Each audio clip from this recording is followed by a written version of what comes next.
আপনি যদি হঠাৎ করে কোনো এক নির্জন দ্বীপে আটকে পড়তেন, তাহলে আসলে কি হতো? প্রথম দিন চোখ খুলেই বুঝতে পারলেন আপনি পড়ে গেছেন এক বালুময় নরকে। চারদিকে শুধু বালি আর বালি।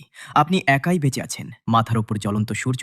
এই মুহূর্তে আপনার সবচেয়ে বড় শত্রু। না এক ফোঁটা পানি, না কোনো আশ্রয়। সামনে তাকিয়ে দেখেন শেষ নেই এমন নীল সমুদ্র। প্রথম মাস, 1 মাসে আপনার ওজন কমে গেছে প্রায় 50 পাউন্ড। কিন্তু আশ্চর্যের ব্যাপার, শরীরটা ধীরে ধীরে শক্ত হয়ে যাচ্ছে। চামড়া যেন চামড়ার মতোই শক্ত।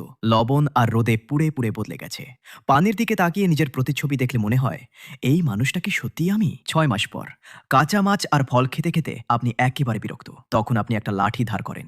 তীরে নেমে শুরু হয় মাছ ধরার লড়াই। এক সময় একটা মাছ ধরা পড়ে আপনি আগুন জ্বালান, আর অনেক মাস পর প্রথমবারের মতো গরম খাবার খান। প্রথম বছর একটানা একাকিত্বে কেটে যায় অনেকগুলো মাস। নীরবতা এখন আর শান্ত না, নীরবতা ভারী হয়ে মাথার ভেতরে চেপে বসে। পাগল না হয়ে যাওয়ার জন্য আপনি একটা নারকেলের নাম দিয়ে ফেলেন। এই নিঃশব্দ পৃথিবীতে ওই নারকেলটাই আপনার একমাত্র বন্ধু, যে চুপচাপ সব কথা শোনে। 4 বছর পর আপনি একটা ঘর বানান, তারপর একটা ভেলায় চেপে সমুদ্রে নামেন। ঢেউয়ের সঙ্গে ভয়ঙ্কর লড়াইয়ে আপনি হারান আপনার একমাত্র বন্ধুকে। ঝড় থামে, সমুদ্র ধীরে ধীরে শান্ত হয়।